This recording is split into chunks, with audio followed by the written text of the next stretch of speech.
Have you ever noticed how fast your brain decides what somebody else is thinking about you? Like super, super scary fast. Like they don't text back. Maybe they sound a little off in their message to you. Maybe they didn't check in. And seconds later, you've already landed on a decision. Oh, I must have done something wrong, or they're pulling away, or they think I'm too much, or I probably said something wrong. You have no evidence. There's been no conversation, just a full story written, directed, produced by you. And somehow you end up the villain in every version. So today we're talking about why your brain does this and how to stop letting it run the show. So, welcome back to the Be a Better You podcast. I am your host, emotional abuse recovery mentor, and subconscious healing expert, Allison K. Dagny. What you're going to get from today's episode is why you default to blaming yourself in relationships. So, if this is you, you're going to want to listen. Why your brain needs to make up stories about what other people are thinking, how emotional abuse wires this pattern in you, and the difference between intuition and anxiety, and then what to do instead without just that like thinking positive part. So let's talk a little bit about where this episode even came from. So a former client of mine was really struggling with this. She could not stop doing this. If someone didn't respond to her right away, she immediately assumed that maybe she said something wrong. If the man that she was dating had gone quiet for a couple of days, she immediately made it mean, well, I must have done something wrong, or he must not like me anymore, or he wants to break up with me. If her kids weren't calling, it was something like, they must think I'm crazy, or they probably don't even want to talk to me. And it didn't stop there. Her brain would actually take it deeper. She'd start imagining conversations that they were having about her, like their mental dialogue. She was picturing what they must be thinking and all of the words and things they must be running through their own mind. She was filling in every blank, and none of it was in her favor. None of it made her to be the good guy. And the worst part, it felt really, really real to her, like absolutely a reality for her. So this is what I call self-referencing and mind reading. Well, mind reading on overdrive. And my client and I have talked about this, and actually joked a little bit about it because she does this mind reading thing. But we're also going to bring in this term self-referencing. And everything gets filtered through this lens of what did I do? Or what does this mean about me? And so really that's it's self-focused. So you're referencing yourself. You're saying, I must be wrong. I must have done something wrong. I must be the problem. What does it mean about me, right? And your brain starts getting obsessed with what they're thinking about me right now. So you're not just noticing the behavior, you're actually interpreting it through a lens that's always pointing back to you. So why does this happen? So here's the thing. This did not come out of nowhere. It probably came from somewhere in childhood where your parents or caregivers or someone were always blaming you. When you've been in emotionally unsafe environments where people were unpredictable, where they were criticizing you, where they withdrew from you or were manipulative. And so your brain starts to learn things like, I need to scan constantly for what I did wrong. Because if my mom is upset or my dad is upset, they're going to be looking for what I did wrong. So I need to get ahead of that, and I need to find out what I did wrong first. So the other thing is your brain learns that the other people's behavior must mean something about me. So when other people behave a certain way, well, it must be because of me. And then if I can figure out what they're thinking, then I can stay safe. So now your nervous system doesn't like any kind of uncertainty. I mean, most people don't like uncertainty anyway, but for someone who's experienced this, it's even way more uncomfortable. And instead of sitting in the unknown, your brain goes to fill in the blanks really, really quickly. But here's the thing I want you to know. It doesn't just fill them in neutrally. Like, it's not just something neutral. It fills them, it's biased based on your existing beliefs, your subconscious mind, the programs that are formed inside of you since the day you were born. So even if there's a small belief like I'm too much, or I'm not wanted, or I always mess things up, then your brain goes, perfect, yay, let's build a story around that. And that is what happens when you get into this self-referencing pattern and you start to mind read, and your mind is reading on overdrive. So the problem here, and I want to challenge you a little bit, is that you're assuming that you know what someone else is thinking. There is absolutely no way that you can know what anyone is thinking. Even if they tell you what they're thinking, people can still lie. So you don't even actually know what they're thinking. You don't know. And not only that, you're assuming the worst version of what they could be thinking. You're assuming the worst. And what does that story do for you? Because it's certainly not helping you. And then you're reacting to it like it's a fact. So when that is what your brain sees, and that is the story that you've created, and that is the thing that you're believing to be true, like it's a fact, well, now you're anxious. Now you're spiraling. Now you're over-explaining, or maybe you're pulling away, but your behaviors are going to reflect that because that's the story you've told. So it's all based on something that was never confirmed, and you're not responding to reality, you're responding to a story. So this is so important for us as we heal from emotional abuse, to know if this is a pattern. Is this something that I do? Have I done this? Do I immediately flip it onto myself and say, oh, I must have done something wrong, or oh, I must have said something wrong, or oh, they must be thinking this about me, or they must be thinking that about me? That's going to create a lot of anxiety. If you're somebody who struggles with anxiety, you probably do this.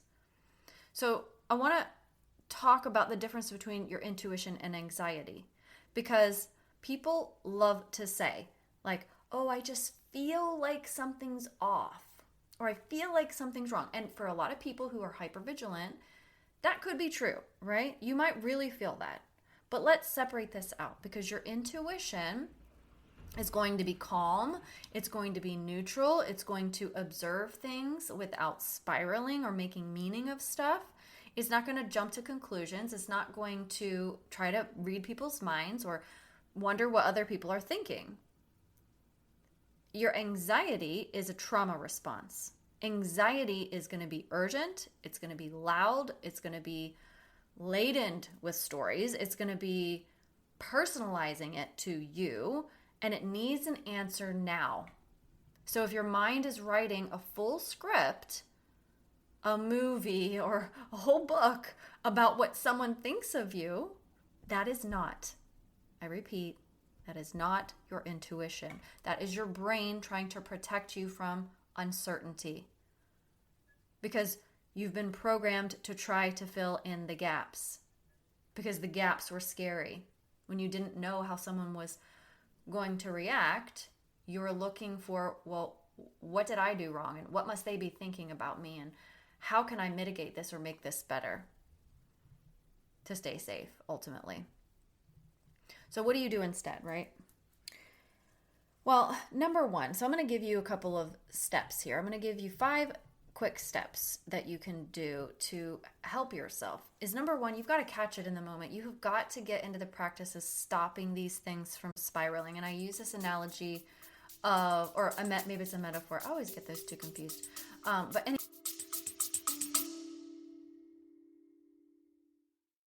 Quick pause here. If you are listening to this and you're nodding along like, yep, this is me, and you're ready to actually shift this and not just keep managing and coping, you can apply for a free root cause call using the link in the show notes. On that call, we're going to look at where you're at right now, where you want to be emotionally, and start uncovering what is actually in the way. And then I'm going to give you my recommendations and point you in the right direction if any of my programs might feel like a fit. And if it's aligned, we'll move forward. If not, you still leave with some clarity. All right, now let's get back to the episode. Wait, like thinking of a snowball, if you pack a snowball and then you are at the top of a hill and you send that snowball rolling down the hill, well, it's going to pick up snow on the way down and it's going to get really, really big and heavy and scary. Okay, a little tiny snowball, if you can stop it before it gets down that hill, you're catching it before it gets too out of control. So think about it like this. When I don't hear from somebody, like in a text message, or if somebody was supposed to respond or reach out, and you notice that your brain immediately goes to, oh, I did something wrong. All you're doing here, the number one step, is to notice this, interrupt it. You're interrupting what would normally go rolling down the hill. Because if you don't notice and interrupt it, what will happen is you'll start creating the story. You'll start saying, well, I didn't hear from them, so it must be because of this, and then maybe they're upset because of that, and then this is what I think is going to happen next, and then how do I get ahead of that, and like, what should I do? Like, your brain is just going to be that snowball that rolls down a hill and then creates like an avalanche. So number one is catch it in the moment, and all I mean by this is just notice it. Number two is separate facts from story. This is important because a fact is he hasn't responded in 2 days. The story is he doesn't like me anymore. Okay, or he's going to break up with me, or he's with someone else, or he doesn't want to deal with me, right? Facts and stories are not the same thing, right? If someone didn't message you back, you can make up any story that you want.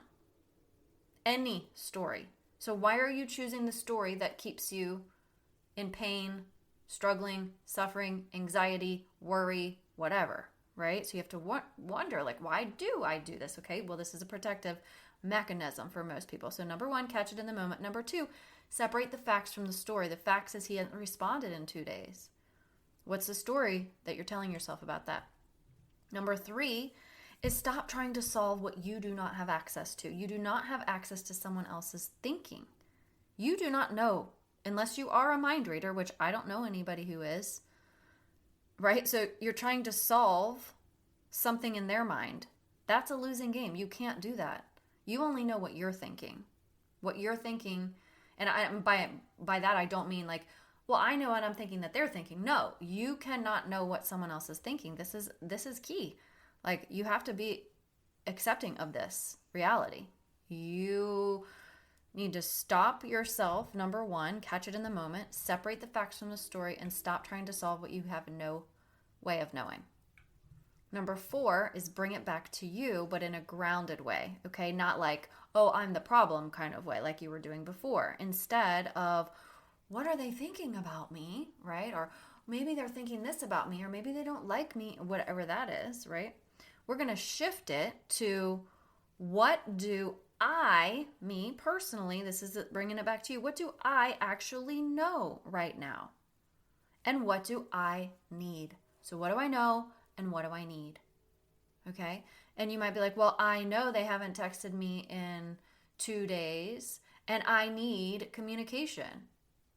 So instead of you spinning out, maybe you text them and say, hey, haven't heard from you in 2 days.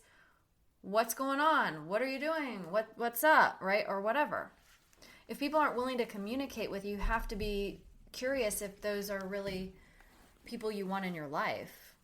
Right? Because somebody who's not communicating with you is not going to probably be somebody who's really safe. Maybe they're avoidant, or who knows, okay?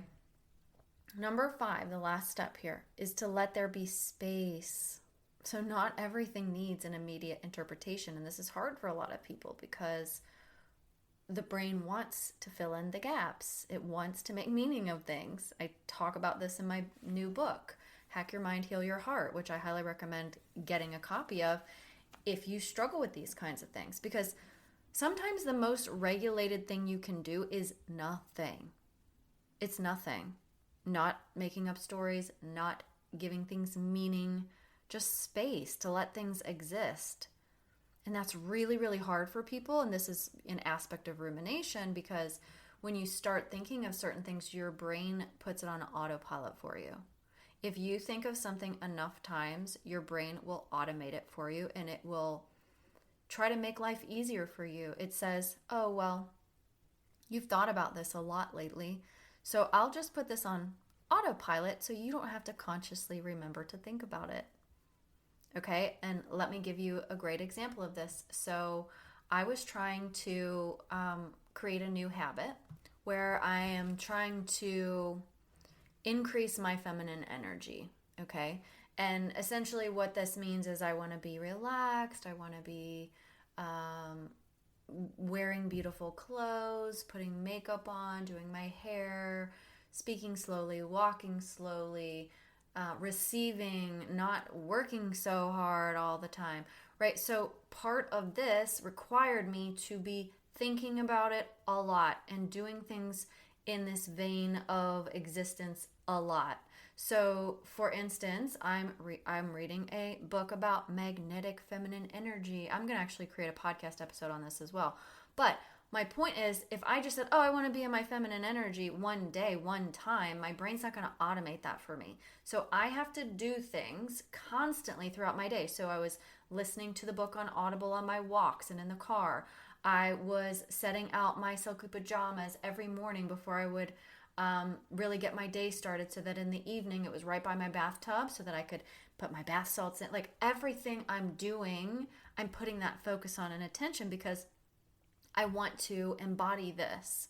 So my brain then will start automating it for me. It'll be like, oh, you need this. Oh, you need to do that. Oh, you're relaxing. Oh, right. So the more I do it and the more I make it part of my reality, the more automatic it becomes for me.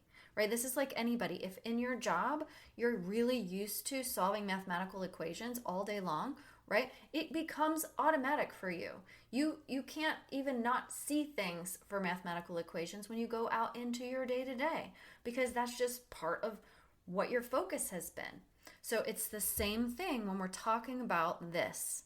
So if you are making up these stories and you are not really focusing on the facts, and you are not giving yourself space to just be, well, your brain is going to fill it in. It's going to fill it in no matter what.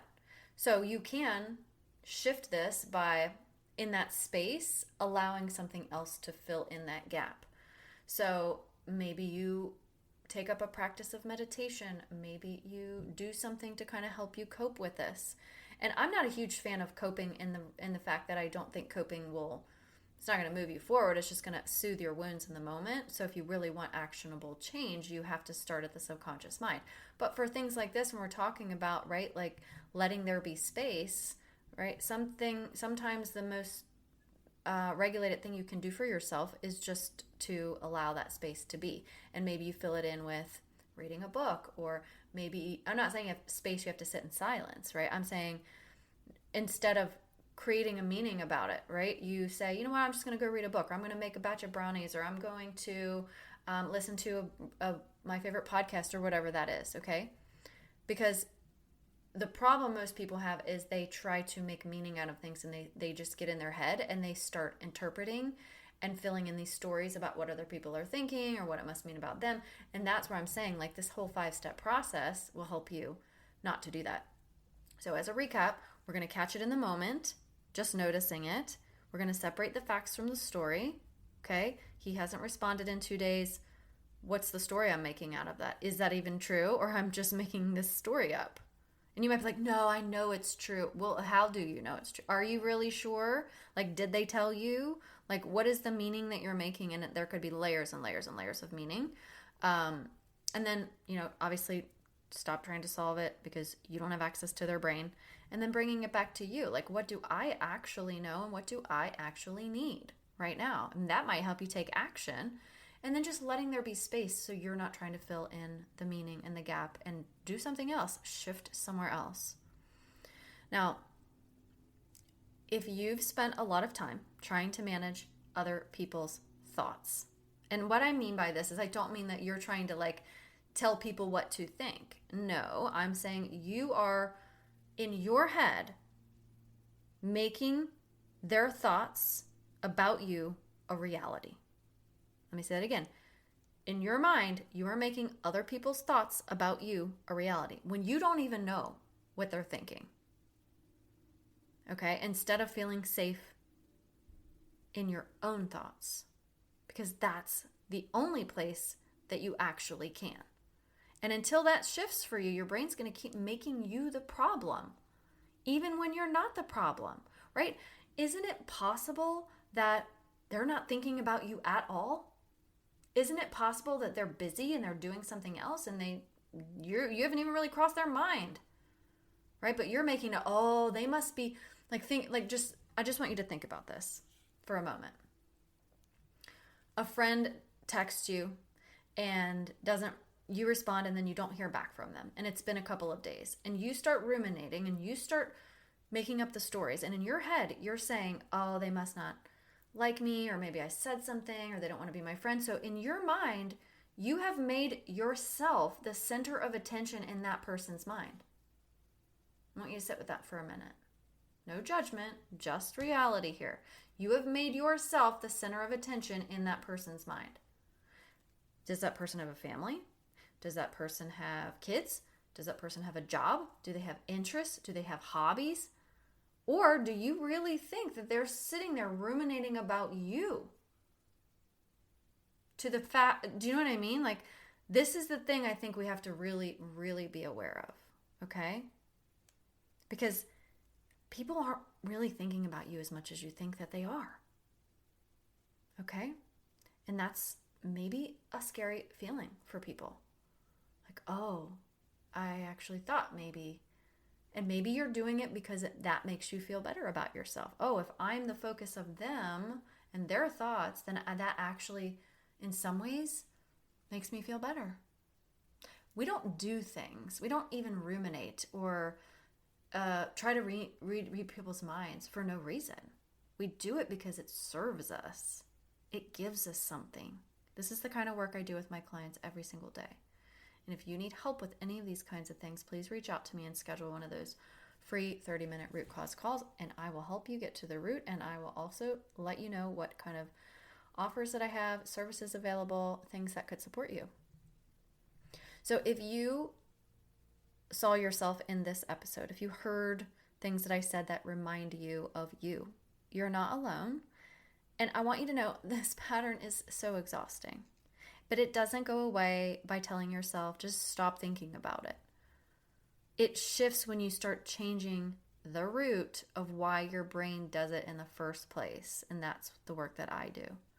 So if you're ready to actually get beneath all of this, get under the pattern and stop living in these mental loops that just create anxiety, stress, overwhelm, exhaustion, like I said, you can book a free root cause call using the link in the show notes. So we talked about how quickly your brain can turn someone else's behavior into a story about you, how it fills in the blanks, assumes the worst, and then treats that assumption like it's a fact, even when it isn't. And then we pulled back the curtain on why this happens and how your nervous system's learning to do this just to keep you safe. And even though now what's happening is actually just keeping you stuck in this overthinking and self-doubt and self-blame even too, right? So most importantly, today you heard that this isn't about just stop thinking like that or just quit thinking about it. This is a pattern that can actually be shifted when you get to the bottom of it. So thank you for being here. Thank you for listening. And thank you for being willing to look at yourself honestly, because that alone puts you in a very different place than where you've been. And if you're ready to stop living inside these stories that are harming you and actually change the way your mind responds in relationships, then you can book a free root cause call using the link in the show notes. Thanks so much, and I'll talk to you next week.